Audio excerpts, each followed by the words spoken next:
Hello friends, welcome to my channel Urvashi Tutorials. In today's video, we are gonna discuss about the subrings. What is subring? Subring क्या होता है? It is a कोई भी non empty subset ring का subring तब कहलाएगा जब वो खुद रिंग होगा। इसका मतलब है कि अगर कोई नॉन एम्प्टी सबसेट रिंग की सारी प्रॉपर्टीज़ को फुलफिल कर देता है और सेटिस्फाई कर देता है, तब वो सबसेट सबरिंग बन जाता है या सबरिंग कहलाता है that particular ring. So in today's theorem we are going to discuss about the conditions for to make any subset a subring. A subset S of a ring R is a ring, is a subring if and only if A belongs to S, B belongs to S. So A minus B belongs to S for all A comma B belongs to S. A belongs to S, B belongs to S, A dot B belongs to S for all A comma B belongs to S. अब इसका क्या मतलब है कि जब मेरे दिमाग में क्वेश्चन आया था, मुझे नहीं पता आपके दिमाग में आया हो कि नहीं. जैसे अभी मैंने आपको एक डेफिनेशन बताई जिसमें मैंने बोला कि कोई सा भी सबसेट को हम सबरिंग तब बोलेंगे जब वो खुद एक रिंग होगा. तो हमें क्या ज़रूरत है इन दोनों पोस्टुलेट्स को प्रूफ करने की, जबकि हमें पता है कि कोई भी सबसेट को सबरिंग प्रूफ करने के लिए हमें सारे रिंग के पोस्टुलेट्स प्रूफ करने पड़ते हैं. तो ये इसलिए होता है ताकि हमें बार बार वो सारे पोस्टुलेट्स को कंडीशंस को फुलफ़िल ना करें और सिर्फ ये दो कंडीशंस को फुलफ़िल कर दें तो हम किसी भी सबसेट को सबरिंग कह सकते हैं, क्योंकि ये एक कंडीशन है, क्योंकि ये रिंग की सारी प्रॉपर्टीज दोनों कंडीशन में कंप्राइज हो गई हैं. इसलिए हम इसे सिर्फ हम इन दोनों प्रॉपर्टीज़ को प्रूव करके भी किसी सबसेट को सबरिंग कह सकते हैं. अब इसके की कंसेप्ट में मैं आपको बताऊंगी कि ऐसा क्यों होता है. Okay, so now let's start. Let us suppose that S plus dot be a subring of a ring R. Therefore S is itself a ring. अब हमें क्या करना पड़ेगा? इफ़ एंड ओनली इफ़ की कंडीशन है. तो सबसे पहले ये इस कंडीशन को लेके चलेंगे, इसे सेटिस्फाई करवाएंगे और फिर इसे लेके चलेंगे और इसे प्रूव करेंगे. तो in the first round we have taken this, we have considered this first and we are gonna prove this both the properties. So S is itself a ring. मैंने बोला था किसी भी सबसेट को सबरिंग प्रूफ करने के लिए क्या होना चाहिए, वो सबसेट खुद एक रिंग होना चाहिए. तो दिस इज अ सबरिंग. तो S1, तो इससे हमें क्या पता चलता है रिंग की क्या क्या प्रॉपर्टीज़ हैं कि S comma addition abelian group होना चाहिए, S कॉमा डॉट एक सेमी ग्रुप होना चाहिए और left and right distribution law को होल्ड करना चाहिए. तो जब ये सारी प्रॉपर्टीज़ कोई रिंग या कोई अलजेब्रिक स्ट्रक्चर प्रूव कर देता है तो उसे रिंग कहते हैं. Now let's begin. First property को प्रूव करने के लिए we have A comma B belongs to S. चूँकि ये रिंग है, रिंग में हर एक एलिमेंट के इन्वर्स भी प्रेजेंट होते हैं, तो obviously minus B is also present here. So by that A plus minus B, क्योंकि ये एडिशन के रिस्पेक्ट में अबेलियन ग्रुप है, that's why we have taken addition here, belongs to this. By this A minus B belongs to S.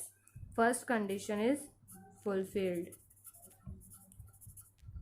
कि yes A minus B also belongs to S for all A comma B belongs to S.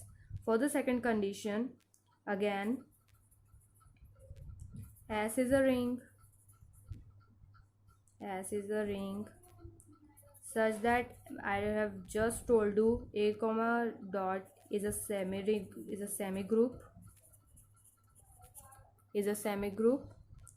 so that S is closed under with respect to multiplication. So of course for A comma B belongs to S, I have A dot B belongs to S for all A comma B belongs to S. So easily we have satisfied both the conditions. Condition second is satisfied. So very easily we have proved both the conditions easily. अब इसका flip side we will consider this side and we are gonna prove this one. तो let S for converse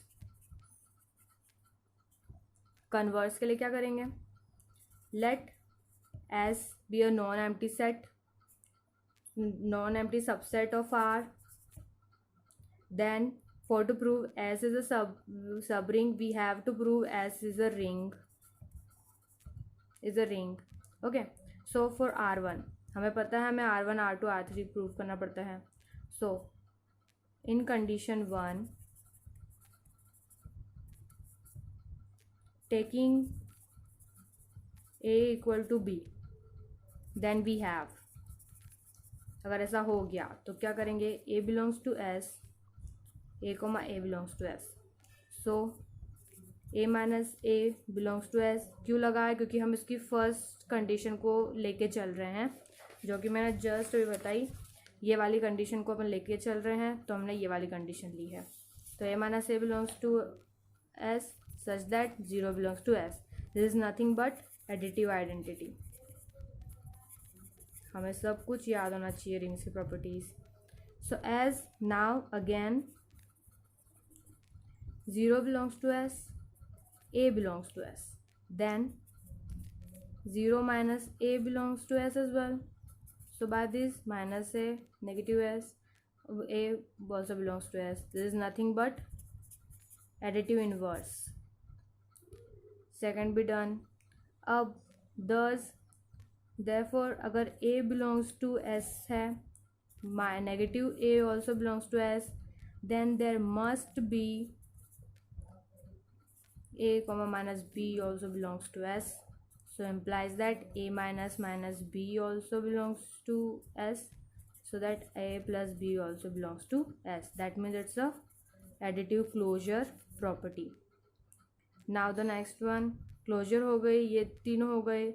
अब कौन सी बची, अब बची commutative. A comma B belongs to S such that A comma B also belongs to R. तो A plus B will be equal to B plus A. This is nothing but commutative property. Or of course by this all we can also show the associative properties as well, associativity. So by this we have proven that S comma plus is an abelian. We have proved all 5 properties, so is an abelian group.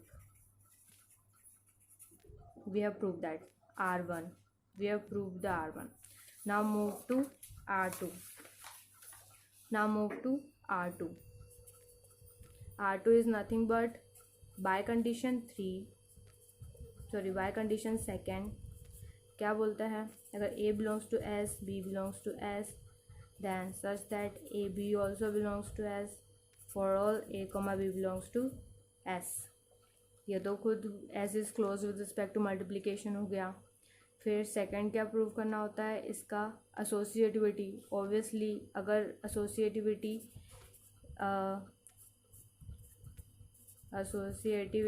अगर ये सब R में है, मतलब A comma B comma C belongs to R में है, तो obviously बात है ये S में भी बिलोंग करेंगे. तो ये दोनों कंडीशन इससे satisfy. For R3 the operation being left and right distribution law in R holds, so it is so in every subpart of R. So therefore S comma plus comma dot is itself a ring. We have proved that both the conditions, we have proven that. So now this is the time of key concept.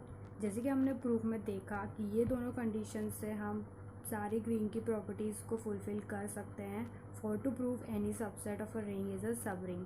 It is nothing but हमने इन दोनों properties में ring की सारी properties को comprise कर दिया है, इसलिए हम ये दोनों कंडीशन को फुलफिल करके किसी भी सबसेट रिंग के सबसेट को सब रिंग प्रूफ कर सकते हैं. तो यही था आज का की concept.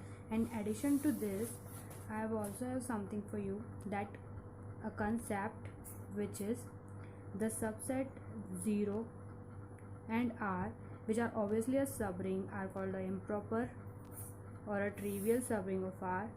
Any other subring, if it exists, is called a proper non